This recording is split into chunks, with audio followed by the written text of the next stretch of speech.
Inowach ni kar dak ma Nairobi ka nitiere thuolo mamalo mokalo mar jogo modak Nairobi mondo mi obed kod tuoche mag dangni mar paro. Mulna mana matin chandruoge mag dangni mag paro wantiere kod Michael kod Kongo gigo mamero ji kod ang'o gini ma inyalo sir kod alwora mar ng'ato kapok wadonje twak wa makawuono. Okay.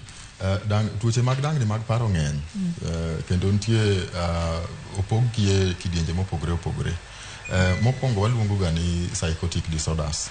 Mago gin tuoche mag dangni mag paro mamiyo ng'ato behave e yo ma ok normal, kata mwanyalo wacho ni gi portray abnormal behaviors. Manyiso ni jogo ma pachgi ok ni kanyakla kodwa.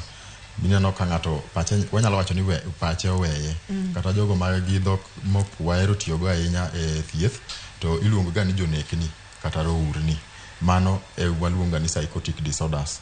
Nitiere kidieny moro kendo mwaluonga ni mood disorders. Mago gin disorders ma affect mood mar ng'ato. Gigo kaka depression. Kiwinjo ka ng'ato wachne ni nigi depression, mano en tuo mar dangni mar paro, to kendo wakete e kidienje goeko mag mood disorders. Nitiere gigo mwaluonga ni personality disorders. Mago gin disorders ma opogore opogore mamiyo ng'ato behave e yo mok opinjore kako behave. Personality disorders gi affect behavior mar ng'ato, to gin mopogore opogore bende. Wanyalo wacho borderline personality disorder mapani bende wasewuoye penj laktar ka. Wanyalo wuoyo wacho narcissistic personality disorders machalo narcissistic pok wawuoye. To kidhi kanyo bende wan gi gigo mwaluongo ni learning disorders, bendo gi jo affect nyithindo. Learning disorders gin disorders go kata mana tuoche go mamiyo somo mar nyathi nyalo interfere gi somo mar nyathi, kata nitie gigi mopogore opogore. To mago gin gin tuoche mopogore. Kwa wacho disorders kata mana tuoche mag dangni mag paro ging'eny ahinya, kendo kwa chako ng'iyo gi kata wanyalo tieko kata mana session ni kata kiny wabro dhi mana nyime kapod wawacho gi kata kamano ging'eny. To kaka ni mana pani wabolo salosa twak machielo daktari, nikech nonro ni ne wacho ni ka idak Nairobi to nitiere kod thuolo mamalo mar bedo kod tuoche mag dangni mag paro. Ok ang'eyo gima timore Nairobi kod alwora mare kata bombe madongo gi, kata kamano chieng' moro wabobedo kod twak kotenore kod dangni mag paro kod kuma ng'ato dake. Adwa ni mondo mwadonje twak odiechieng' makawuono ma bende en mana dangni mag paro, to awinjo kindike kata koluoge kacha gi dhongere ni ADHD. ADHD en ang'o daktari? ADHD sama wamulo na wacho ni nitie tuoche go ma mwaluonga ni neurodevelopmental.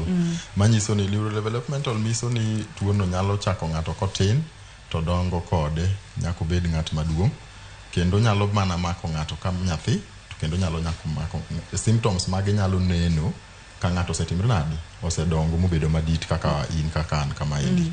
Koro mane mwaluonga ni neurodevelopmental. To the term neuro king'iyo neurodevelopment manyiso ni affect neurology mar ng'ato, manyiso no obwongo manye makoro tuo mar paro cha donje.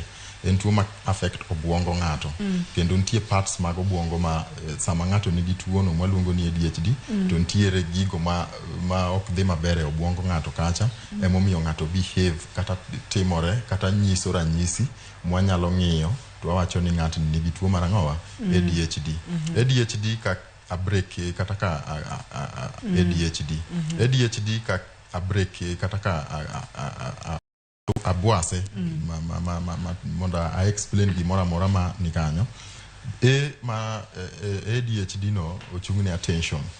Attention en kaka ne wan e school ninyiso waga ni scouts attention, tichung' attention, iriwo tiendi tichung' tir tiling'. Manyiso ni ichiko iti kendo iketo pachi e gima timre nadi ma itimo kacha, kata iketo pachi e gima iwacho, kata iketo pachi e gima dhi mbele mondo mi ikaw gima iwacho no isoyo obwongo mari mondo ikan. Koro kwang'iyo attention kanyo idhi e namba 2 waluongo ni AD. D kanyo attention deficit. Deficit manyiso ni nitiere dok piny mar gimoro kata duogo chien mar gimoro. Koro sami wacho ni attention deficit to manyiso ni attention chande ionge godo. Manyiso gi dho ngere wacho ni you are deficient of attention. Manyiso ni pachi riwo pachi kumoro achiel mondo chikiti wacho kata mondi ketachio gimoro motimre H hyperactivity. Hyperactivity kwa kinyo gimo ma hyper en gima ni malo. Activity en gima ngano nyalo timo. Koro hyperactivity en manyiso ni en ng'at ma gimora mora motimo otimo gi kiwango motimre nadi mani malo. Manyiso en hyperactive. Ka en wawach ni idwa ywe ot ten gimi ywe pap tisetimre nadi kiseai manyiso ni you are very hyperactive. Disorder koro disorder kanye matuo timre nadi donje chon ne waluongo ga ni attention deficit disorder lakini hyperactivity ano med kanyo kalure gi kaka research osetimore nadi osedhi nyime gidholuo maber manyalo wacho ni midhiero mar memruok koso iganya wacho ni midhiero mar memruok kata luongo nango chak nche wach ma manyo gi wiya kanyo gidholuo otek ng'iyo gidholuo kendo kete ki wach nikech ng'eni ka en attention deficit tiende ni okinyal bed attention bed attention cha nitiere dok chien ka hyperactivity kendo chak donje machini gin gik moko ariyo mabende dwa clash kamoro kore kamoro ka ma okageo kaka inyalo pime gidholuo maber mondo mi oganda wonge ni to wawuoyo ang'o odiochieng' ma kawuono abro temo sama ng'wang'iyo symptoms abro break gi down gin gik moko adek actually gin nitie attention waluonga ni inattention nitie hyperactivity to nitie gino maluongo ni impulsivity. Koro impulsivity gin gi jogo matimo gik moko ma before they think kata kapo no tema korka to sema na timo gimoro koro akiani chat moro ni kanyo mondo wa explain go symptoms go padhi mbele mondo wabed ni koro kanyo kwa setimore nadi to kwa setieko to atimo to wae mondo mi oganda wonge ni wawuoyo yango kata kamano wang'eyo ni en tuo mama ko buongo inyalo nyisowa ni tuo mar kata chandruok mar memruok ADHD ni ong'eny pacho ka ong'eny gwengwa mag Nyanza marom nade ADHD dhano janenega e nyithindo lakini ADHD kalure gi clinical diagnosis mwatimo kata mana ranyisi mwaseneno e thieth matimore cha oinyo nyaka mako joma dongo ni kode lakini symptoms mag joma dongo odwa pogre gi joma tindo but statistics mose nerore wacho ni atamalo dia beach countrywide ni kode e pinywa kaendi dia beach atamalo beach manyiso ni 5% ok ni dia beach to kendi yudo ka kende atamalo no nitiere ya nyithindo ma yawuoyi ng'eny kode moingo nyithindo matimre nadi manyiri statistics shida ma wan godo kata chandruok manitiere gi statistics ma Kenya en ni iyudo ka tuoche mang'eny dhi ma ok ong'in nikech dhano ok ong'eyo ni gino kendo kwang'iyo mental health kata mana tuoche go mag dangni mag paro ng'eny tuoche gi ranyisi mag gi dhano ok ong'eyo ga ni gin tuoche kore yudo ka inyalo bet gi nyathi kata mana ng'at moro inyalo bet go machalo manigi tuoni to ok tere hospital kata ok bed diagnosed nikech ok ing'eyo ni mae en tuo machalo kama kamae temo bende wanyalo duoko erokamano ni Ramogi kuom luongo watu wapuonjo ganda e weche gi mondo ng'ato kan dala kata to nitie gimoro monyaneno kuom nyathi kata monyaneno kuom jaode kata mana kuom anyuola ne kata to ng'eni ng'atni nigi tuo machal kamae koro dhano to nigi tuo no to aneno kendo kanyalo confirm ni ong'eny sana e jogo ma teenagers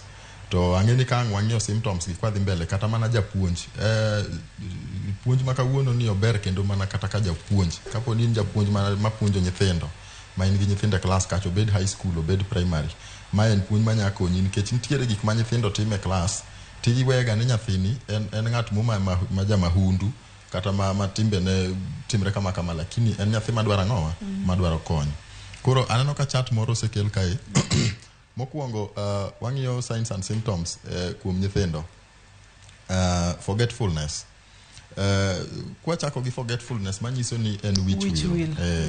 Koro jogo manigi tuo mar ADHD ni ka en nyathi mane school kata chande nikech ok onyal pay attention kata ok onyal chiko ite for a long period of time nitiere disruption e brain mar ng'ato wacho ga ni ADHD gima kele en lack of some hormones e brain marwa maluonga ni norepinephrine to kod dopamine sama hormones gi odok piny tiyudo ka functioning margi e obwongo dhano kata chande ok nyal tiyo kaka timre nadi kaka tiyo sama gidok piny nitie parts of the brain mar responsible for different functions nitie mag learning mag gigo mag executive function kaka the frontal lobe kata the forebrain which is responsible for executing functions gigo kaka somo, memory kod mago.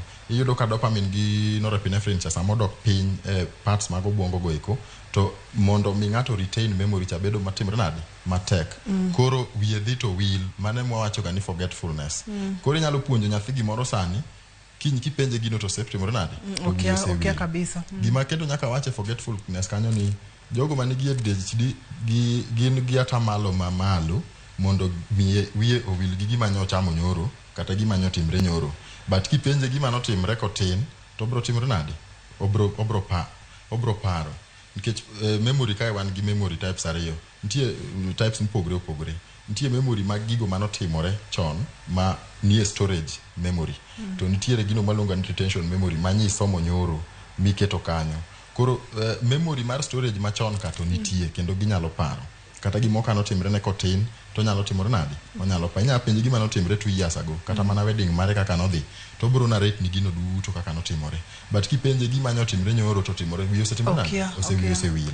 Koro mano forgetfulness. To forgetfulness no dhi to affect kata mana academic performance mar nyathi. Nikech gima osomo cha wiye dhi to timore nade, to wiyo wil godo. Mano manyiso ni okonyal pay attention for long ne gima timore no. Mar ariyo, carelessness. Idhi a desk mar nyathi pile okia kuma kalam nitie. Carelessness no biro ga gi okanane kai, but they lose things. Gi clumsiness. Iyudo ka desk ne chande pok no pang ga nyaka nene. Buge pok no bawo ga nyaka nene. Nyathi kati chwade. To gi yechie sate onge ni. Samini yoga kaji ni class kidonje class cha eno timre nade. Eno onge class. Koro iyudo ka nyathini na nyathi mo mani up and down. Difficulty sitting still, anano kondik kacha chande. Okonyal bet piny dakika bich molure kubet kama no concentrate. Koro neno kuma hyperactivity cha donje. Inattention. Bet piny still kama no tekne. Ene kom ngacha kata ot ka entie. Oidho ka bat otok yango ena kumoro mo. Okonyal bet piny mondo timre nade. O pay attention. Gima nyaka wach kanyo ero paying attention kanyo. Yani paying attention be wan go kae. Anyway, but ntiere activity ma ng'at manigi ADHD nyalo select. To ma ok affect nyithindo kende. Affect nyaka joma dongo. Kanitie gimoro ma is very ma ng'ani ohero timo ahinya. Inyalo yudo ka nyathini nitie gimo konyal pay attention ot kae. Lakini kodhi no omako simbi no dwa tugo video game moro. To video game no nyalo tugo kata mana for 4 hours koko chung. Manyiso ni mano activity ma en very interested Kata mana school kacha nitie gimoro achiel monyala ma kata ka en mana storybook moro mohero somo. To nyalo somo storybook no moko chung e desk kanyo even for 5 hours. Eno beta kanyo somo o concentrate bugno. But tell them kata nyis gino time gimoro amora mopogre gi mano. Okobi bet mos obo chapni. Huwa maka kanyo daktari kar ranyisi kanyo kar difficulties sitting still. Ma eno chapni okonyal bedo mos kata matin. Wamake kanyo ka wadugo to wadhi nyime. Ageno ni kama chope no isechako somo kata isechako ng'iyo ni to nyithindo mantiere buti kata joma dongo mantiere buti gintiere kod timbe machal nade. Debede ni entiere kod chandruok mar ADHD ma wawuoyo odiochieng' ma kawuono to moro pok ifwenyo ni ma en tuo. Emomiyo wantiere kod Dr. Juma e studio. Kikidhi mabor kikisudi ka waduogo to wachake mana gi kumwa wego dono.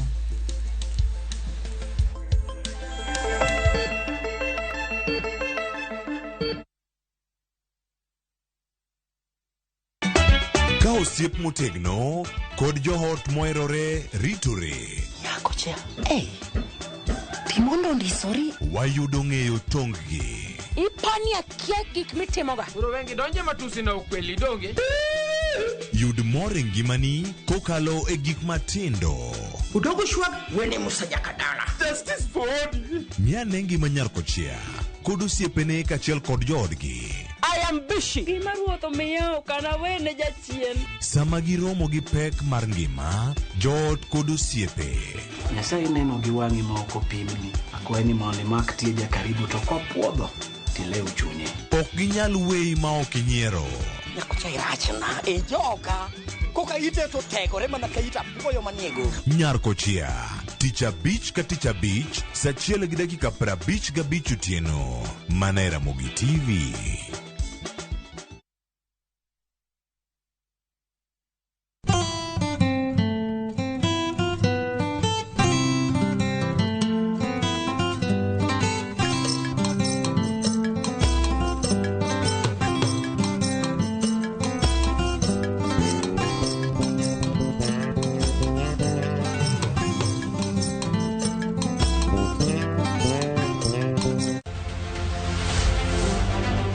kao kenge mag cher mag tieko midhiero ma e kind oganda mikelo gi tuo mar ayaki kachop higa 2030.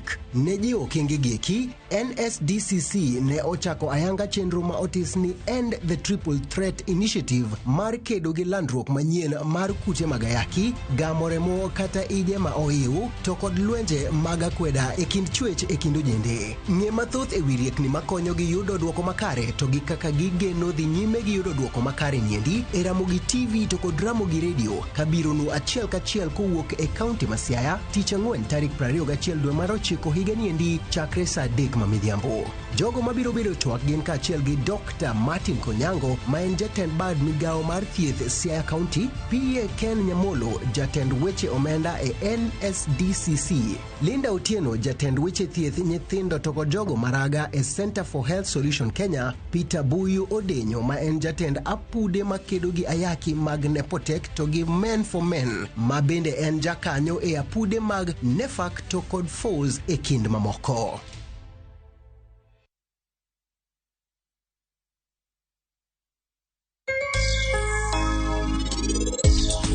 Ola kitimo nyaka ibed gi book miluongo ni records. Pesa miuso go dishing indiko piny, pesa ma jotich gawo be indiko piny, pesa miwaro go mwandu be indiko piny. Tang'iyo ni ba yuto kose ala. KPLC tokens, biller charges, only on Airtel Money.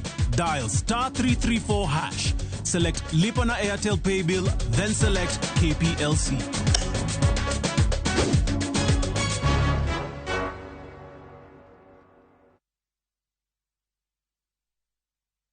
Veke Ibambe na View Travel.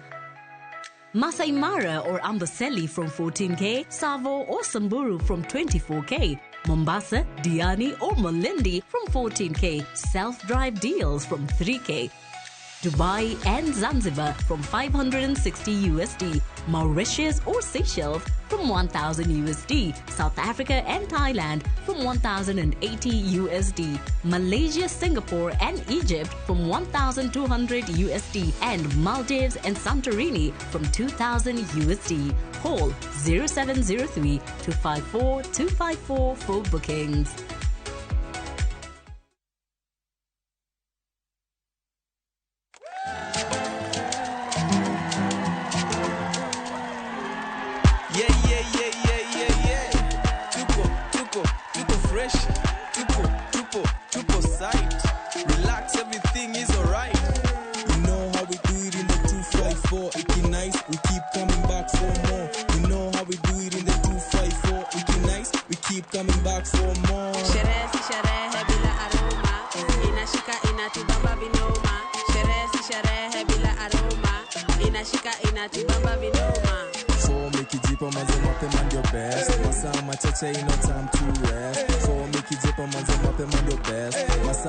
Ain't no time to rest.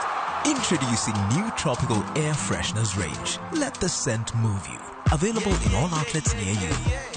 From Tropical Brands.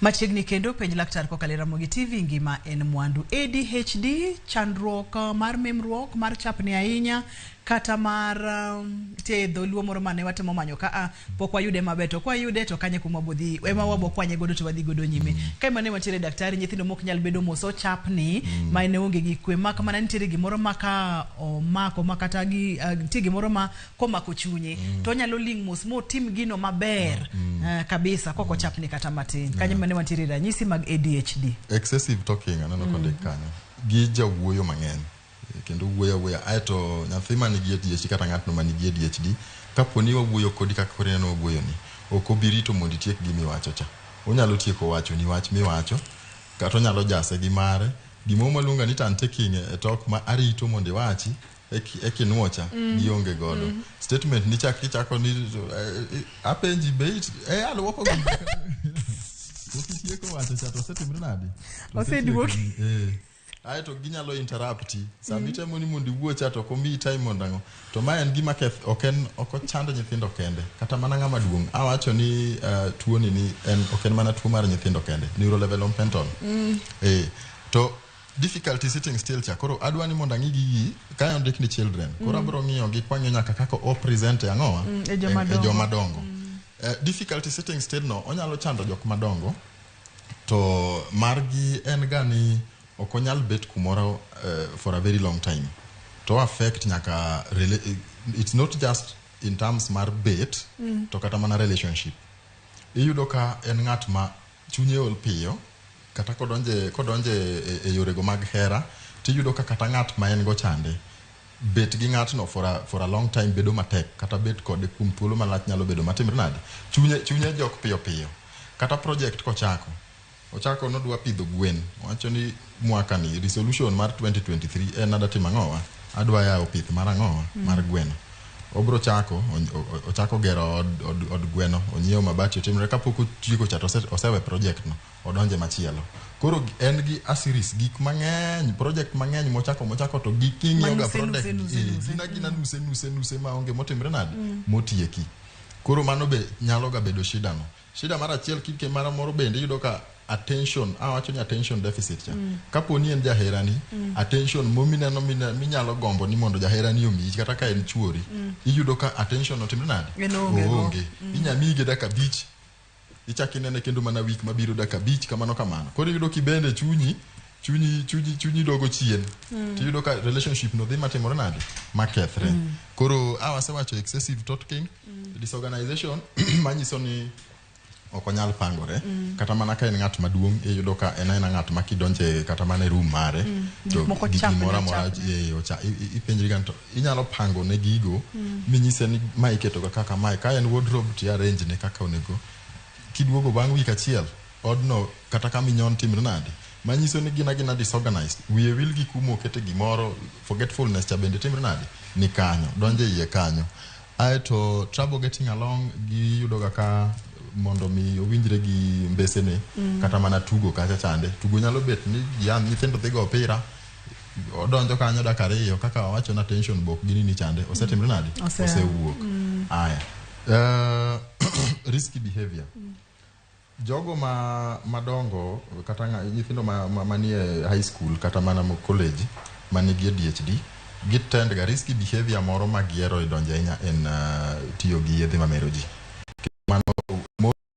dhano neno ga ADHD one of the leading causes mag addiction manyiso ni jogo manigi ADHD chance mare ni mondo omadh njaga kata omadh kong'o kata tim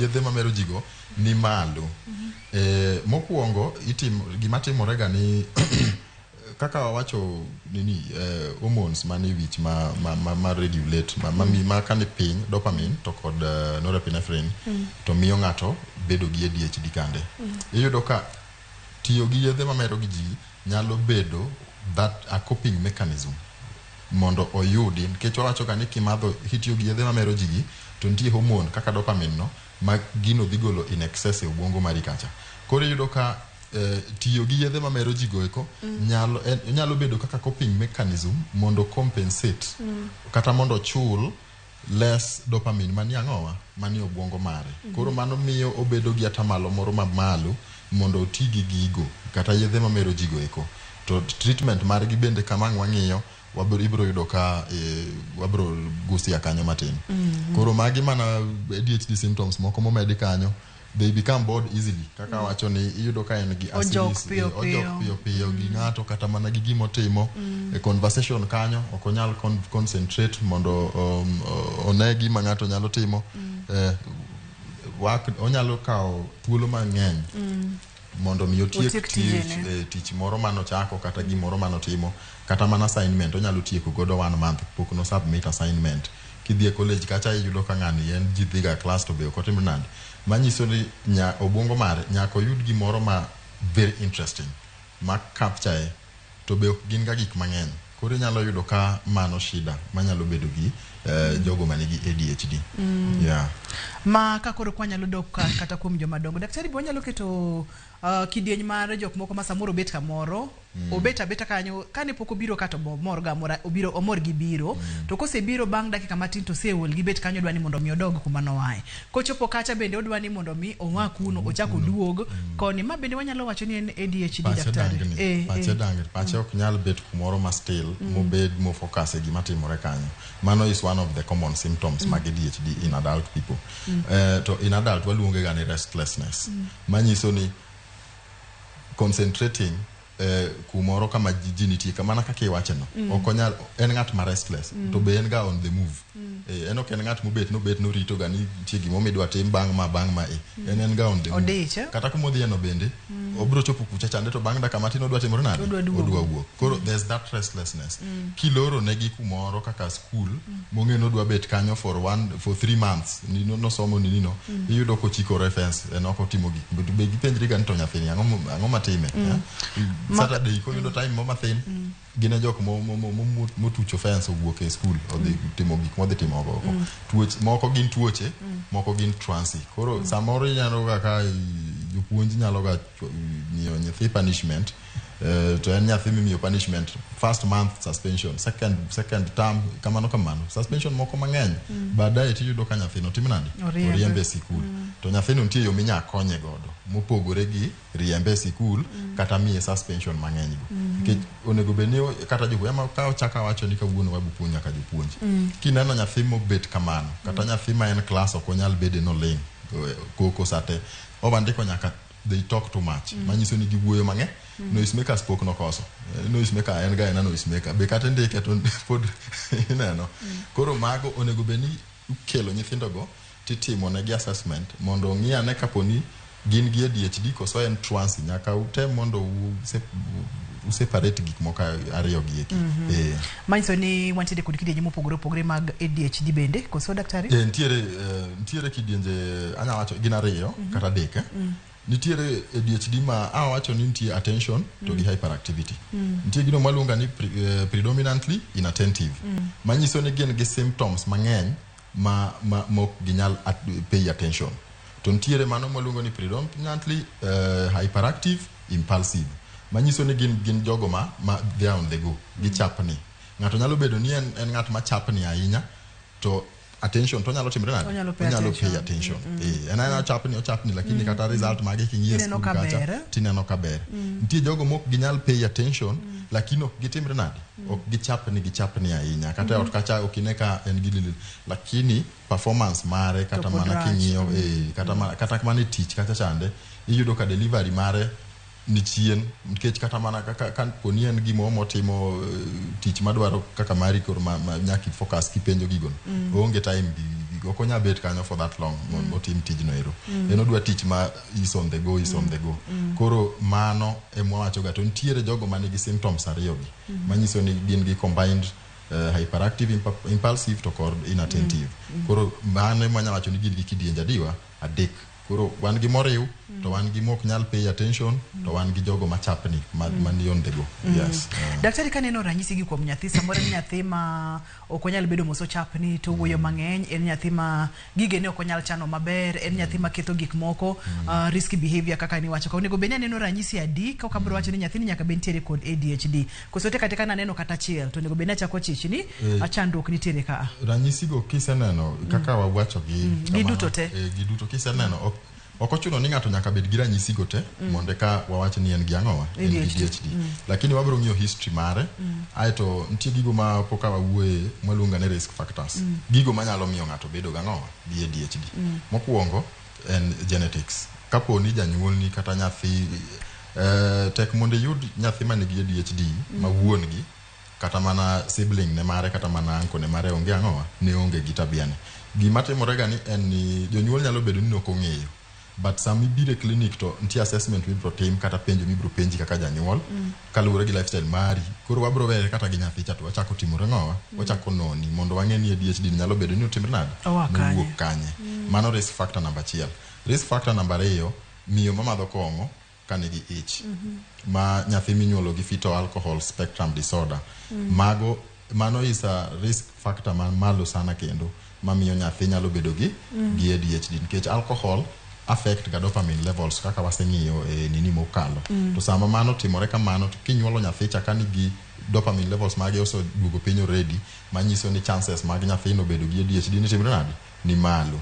Mar adek environment gigo maluongo ga ni childhood adversities kata adverse childhood experiences manyiso ni gigo ma nyathi pitia kotimre nade kotin koro ka en gi jonyuol ma maybe mer kata ma tiyo gi yedhe mamero ji to biro dala kacha chande gi koko kata ng'o kata ka en gi jonyuol magore sate kata kan en nyathi manodong kadonge chandruok ma onge gimoro maber moneno mago childhood adversities ma ka ng'ato timo kan tie ng'at ma maybe no yudo accident moro kotin kata no gik ma nyithindo kale ma nyalo miyo paro mar ng'ato buok nyathino is at risk mar yudo ng'owa ADHD.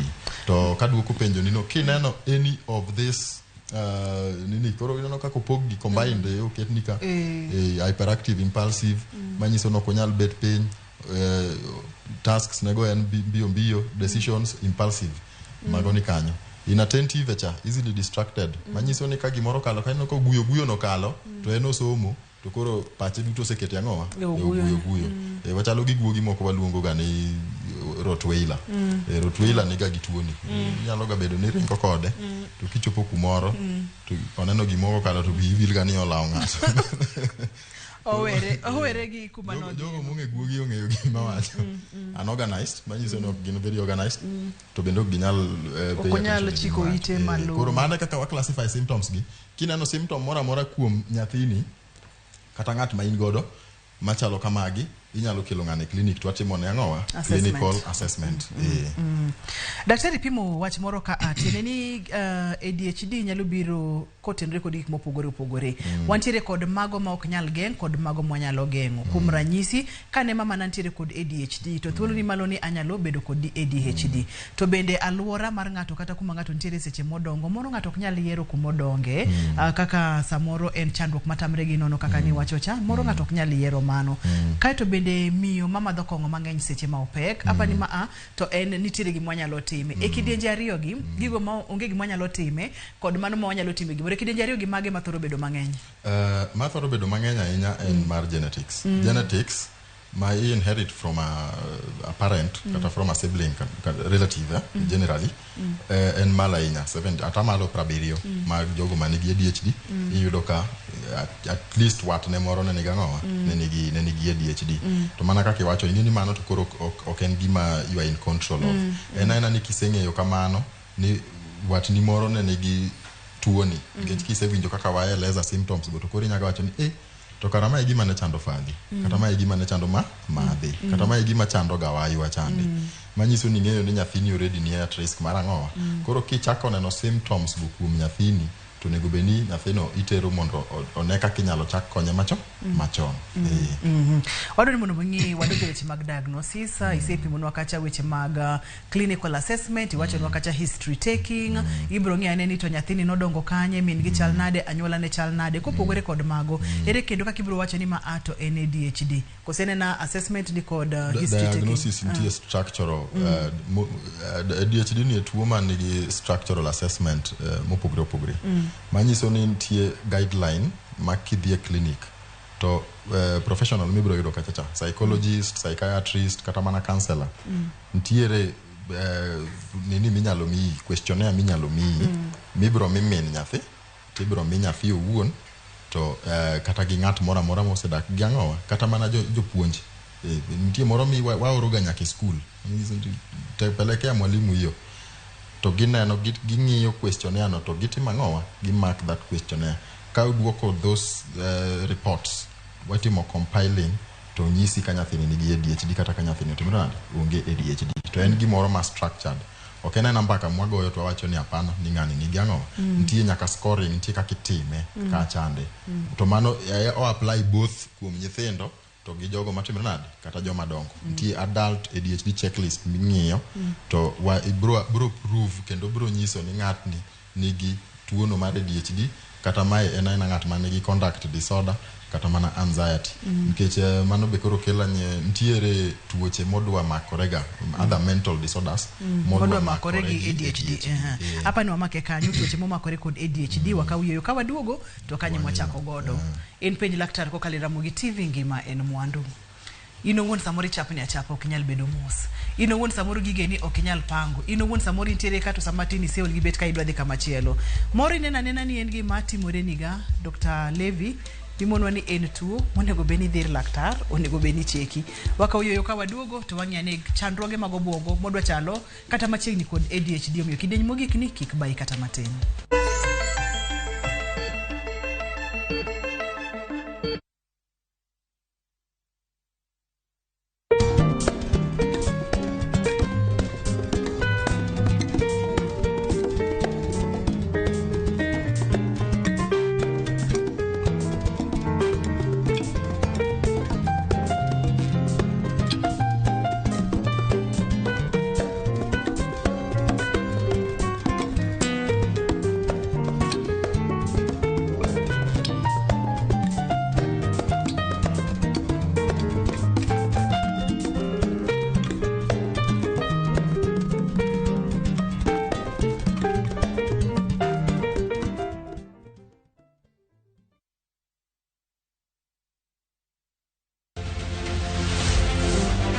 Kenya kao okenge mag chir mag tieko midhiero ma e kind oganda mikelo gi tuo mar ayaki kachop higa 2030. Ne ji okenge gieki, NSDCC ne ochako ayanga chenro ma otis ni End the Triple Threat Initiative mar kedo gi landruok manyien mar kute mag ayaki, gamo remo kata ije ma ohiu, to kod lwenje mag akweda e kind chwech e kind ojende. Ng'e mathoth e wi riekni makonyo gi yudo duoko makare to gi kaka gigeno dhi nyime gi yudo duoko makare niendi e Ramogi TV to kod Ramogi Radio kabiro nu achiel kachiel kowuok e kaunti ma Siaya tich ang'wen tarik 21 dwe mar 9 higa niendi chakre saa 3 mamidhiambo. Jogo mabiro bedo twak gin kaachiel gi Dr. Martin Konyango ma en jatend bad migawo mar thieth Siaya County, PA Ken Nyamolo jatend weche omenda e NSDCC, Linda Otieno jatend weche thieth nyithindo to kod jogo maraga e Center for Health Solution Kenya, Peter Buyu Odenyo ma en jatend apude makedo gi ayaki mag Nepotek to gi Men for Men ma bende en jakanyo e apude mag Nefak to kod Foz e kind mamoko.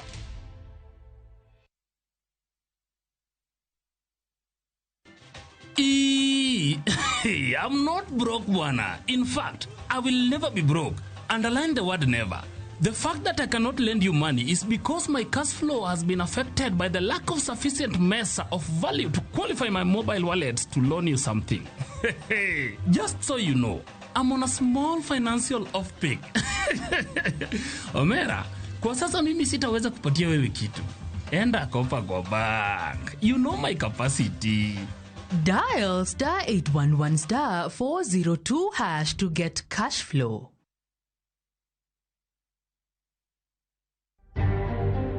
Acha nikwambie, ukisikia hizo risasi lazima ni kama si movie, si kitu ya kawaida. Zililia risasi hadi kuna wakati risasi ikipigwa mahali unakumbuka tu attack.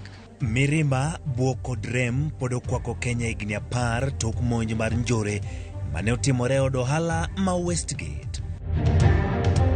Watu wanaenda mtoni kubeba maji, wanakuja hapa, maji ikaisha kwa mitungi ya majirani. Richard Juma alipoteza bibi na watoto 3. Bila makisino no gimadine kel mach manyo muoch mowang'o miyo gi nyithindo 3 ei ot e gweng' ma Bonyando e kaunti no.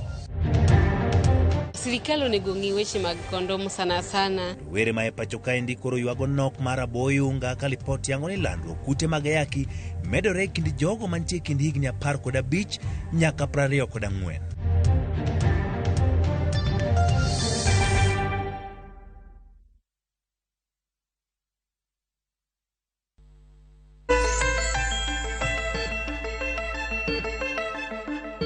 Machiegni kendo penj laktar kokalo Ramogi TV ngima en mwandu. Mana kaka Dr. Levi no wacho ni chenro ni onego beni wakawe gima ino mapek modwarore godo. Tiende ni wang'ia ni gigo matimore alwora wa matimore ngima wang'io ka ponono ni gin tuoche kata ok gin tuoche. Ponono ni gin tuoche chandroge magi nyalo kelonwa ka ponono ni ok ong'igi maber. To kok gin tuoche ere kaka wanyalo dak kodgi mondo wabed kod ngima maber. Daktari ni wantiere kidieny mane wang'io chandroge moko mag obwongo modwa tenore kata modwa chalore kod ADHD. Kanye mwachak godo kiyiena? ADHD nini adek ma very common gi jogo mani gi ADHD. Mokwongo en depression, to mano is the leading nikech to mano affect sana jogo madongo.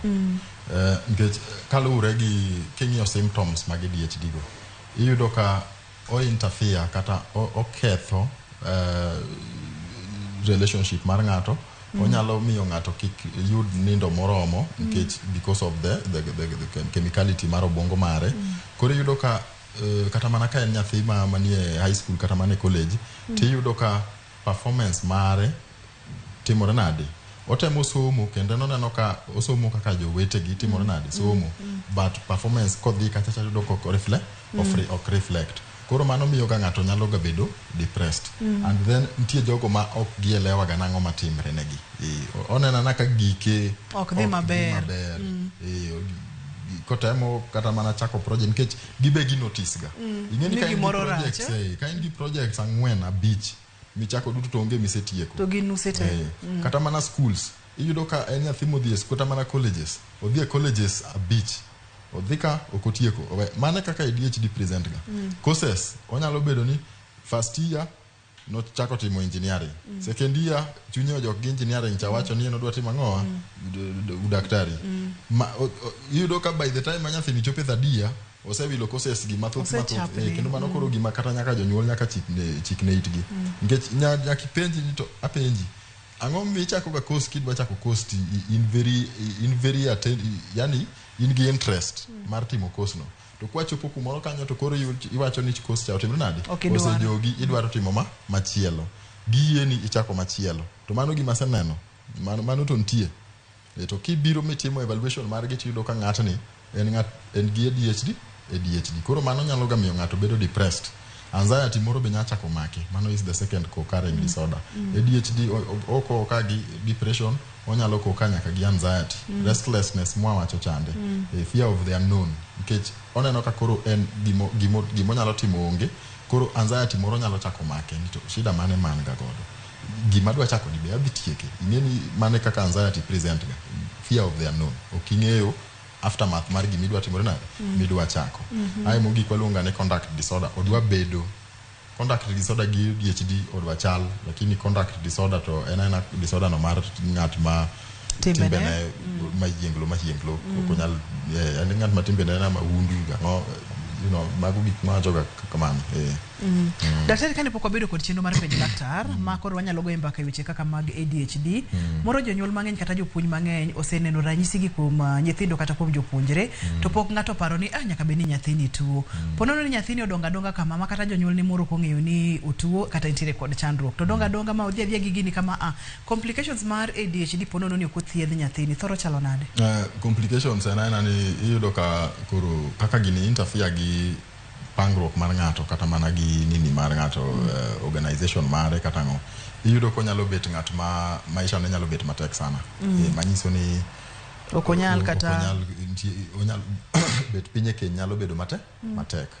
Mani ng'eni is a complication. Nikech onyalo bedo ng'at ma risky behaviors ka. Onyalo donje tiyo gi yedhe go mag ang'owa mamero ji. To mano nyalo kelo addiction which can be a complication. Ng'ato suicidality is one of the complications ma be nyalo biro gi ADHD. Iyudo ka symptoms gi sama gibiro mang'eny ma ng'ato ok nyal keto pache kumoro achiel kata ok nyal choko pache sande. Iyudo ka gigi nyalo miye ochako bedo gi suicidal tendencies. Manyiso ni ng'ato nyalo chako paro mano okaw ngima mare. Temo mi wacho ga kata nyochi apani ne wa discuss suicide ka chieng' moro. To na wacho ni gini suicide ni be na ka tuo moro ma ok ing'eyo gimo miyo ng'ato nyalo bedo driven mondo okaw ngima mare. To magi gin ga the root causes mag suicidal ideation. Iyudo ka untreated ADHD onyalo miyo ng'ato obedo gi paro mag timo ang'owa mag kaw ngima mare. To be onyalo kata kaw ngima mare. Koro complications go nitie momiyo ka poni nitie ng'at ma iseneno man gi shida machalo kamae to nego be ni imanyo ne kony kapok gimoro ma ochope kiwango ma ochopo kanyo no. To ponono no kothiedhe ipimonwa kacha ni ngima ne ok nyal bedo maber. Samoro konyal kata rito tich kata ohala nikech odno chak ma to dhi kamano. Samoro konyal kata somo bende ok onyal tineni grades ge bende ok dhi bedo mabeyo. Manyiso nitiere kaka ngima ne dhi rochore chiegni duto te. Nipimonwa kacha ni nitiere kaka itimo assessment ni en structured maber. Tineni chako gi jonyuol idhi nyaka school ing'iyo nyaka luora mar nyathini kaka chal. Se ponono ni setimo gigi duto te kaka Dr. Levi. ma ineno ni chandruok nitiere kagi nyathi nitiere kod ADHD thieth nitiere to kapo nono ni nitiere othoro chalo nade to kaw thuolo maromo nade? Thieth nitiere at 2 levels. Mokwongo psychotherapy mwaluonga ni counseling. Nitiere behavioral maladjustment kata mana tabia ma wacho mag impulsivity gi hyperactivity go manyalo bedo controlled through counseling. Mano kiketa ng'ato sessions nitie kaka itime. Iwoya kode itimone hocho. Itimone cognitive behavior therapy gi behavioral intervention mopogore to symptoms go improve. Kapo ni ADHD and very severe ma behavioral intervention kende ok nyal konyo to nitiere medication minyalo mi ng'ato. Wawacho ni ADHD ni biro gi low levels of dopamine gi serotonin e obwongo mar dhano. Koro iyudo ka ntiere kaka inyalo miye yedhe waluonga ni stimulants ma bro keto those chemicals e obwongo mare kata nyalo temo balance gi mondo okony parts mag brain mobedo affected gi deficiency mondo obed ng'at ma iyudo ka koro symptoms mag tuocha bro bedo managed. Koro wanyalo wacho kaka iwacho no, treatment is on 2 levels. Ntiere counseling to ntiere medication. Ntiere yedhe minyalo mi ng'ato manyalo konye through the course of his life. Kapo nono ni en mar hocho kata counseling ma thoro dhi kuom thuolo maromo nade? Kosenena kineno ka ranyisi ka odok chien tiwacho ni osechango. Kapo nono ni en mar yath inyalo riwo ariyo gi inyalo tim hocho to yath bende nitiere to kapo nono ni yath nitiere yath dhi kuom thuolo maromo nade? Actually ng'enyne yudo ka ibro riw tuo nini those kidienje ariyo go ibro riw gi kumoro achiel.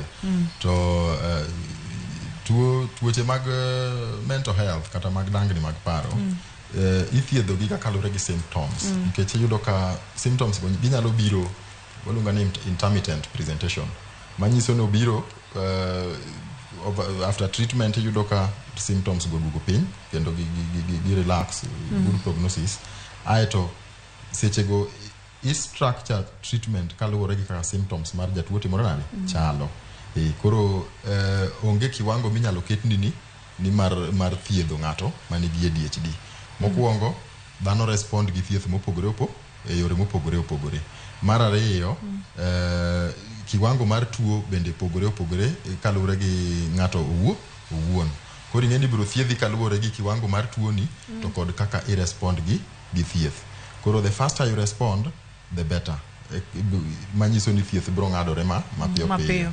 To ka en ng'at ma respond slowly bende thieth mare nyalo kawo time motimre nade mathoth mondo ng'ato timre nade ochangi. Lakini samo ochak thieth cha tineno ka symptoms mang'eny mathoth mane nitiere iyudo ka ng'ato gitimre nade giduogo piny kendo gibedo managed maber ma ng'ato nyalo dak ngimane very very normal.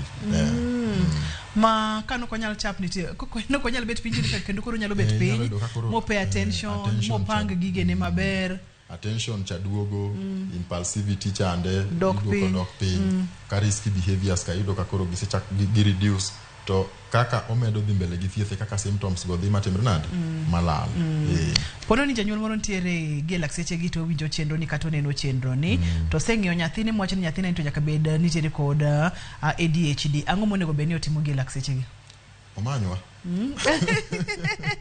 Mondo moyud kaka inyalo konye nyathini mapiyo. Omanywa. Ogwa simu. To okojalisha kuma intiere Kenya kae go simu to wanyalo rifai kuom jogo ma in go machiegni. Kinyalo chope clinic be chope clinic mondo wakonyi. Kony nitiere. Dhano kong'eya ni kony nitiere lakini kony otimre nade? Kony nitiere. Awinjo kimulo hormone moro mar dopamine ding'eny to chendo ni iero ga wacho hormone ni. Tende ni en gino mabende nitiere dendwa ka nitiere obwongo ka.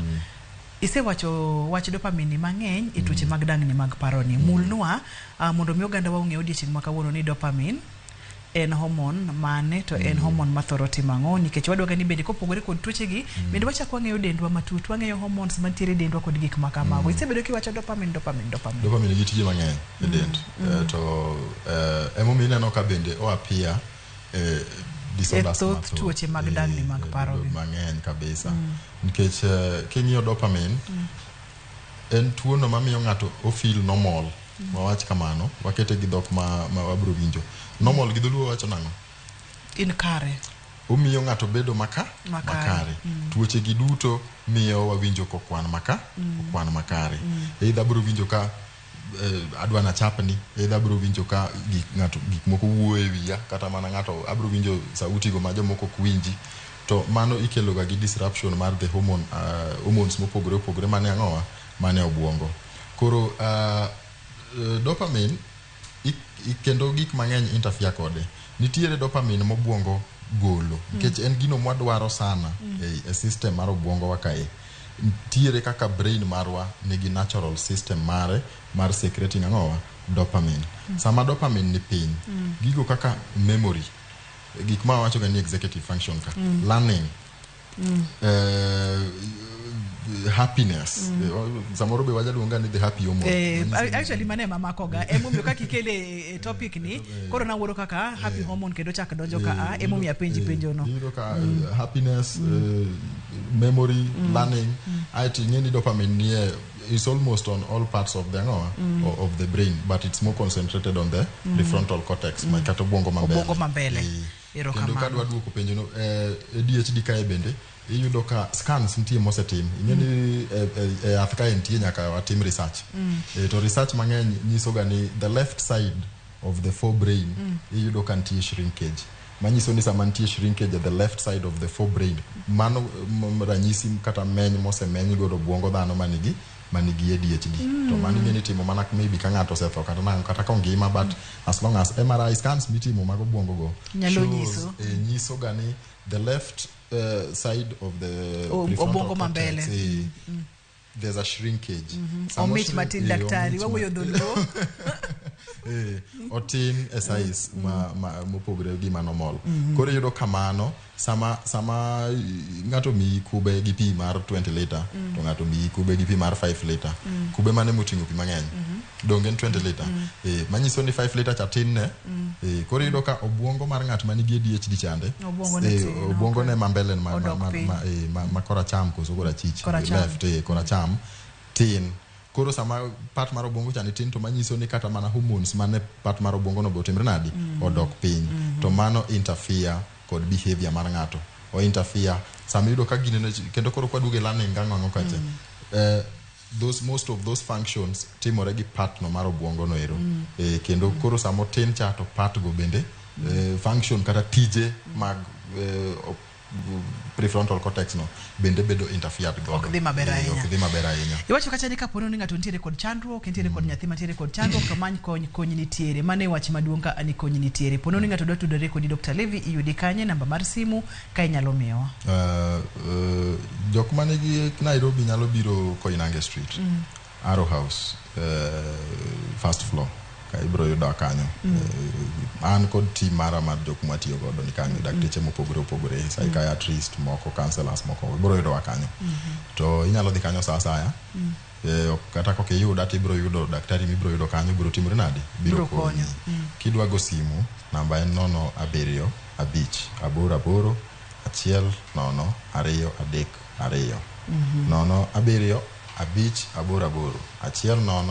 88 100 Mano namba makigoyo to ibro yudowa kendo ibro nyisi kuma inyalo yudae. An samoro an e clinic town, samoro an e clinic Ngong, lure gi kuma ntiere. To appointment inyalo book anywhere. To wabro neno kaka walalore mondo wakony jogo ma nigi shida mopogore. Iwacho ni kony nitiere, omiyo kaponi ng'ato nitiere gi kod chandruok, obeda thuolo ogo simu mondo mi iyud kaka inyalo konye. Amor kendo dwoko ni erokamano makende daktari kuom yudo thuolo ibi wagoe mbaka e penj laktar. Ne jogo mano kong'eyo tuo mar ADHD, koro kawuono wang'eyo nitiere chandruok mar ADHD. Nyathi ma ineno ka chapni ahinya ok onyal bedo mos, nyathini samoro tuo ok ongima. Erokamano daktari. Penj laktar kokalo Ramogi TV, ngima en mwandu. Wapuonjore ga gik mang'eny. Kawuono bende wapuonjore ADHD. Joma dongo bende nyalo bedo kode nyaka nyithindo. To mana kaka Dr. Levi wacho ni konyruok nitiere, kik iling to intiere kod chandruok. Nikech kokigeng'o gini sani to nyalo muomi e ndalo mabiro. Mata e chendo ni Ruth Otieno nyaka kendo odiechieng' machielo. Erokamano makende ne jogo picha mawa.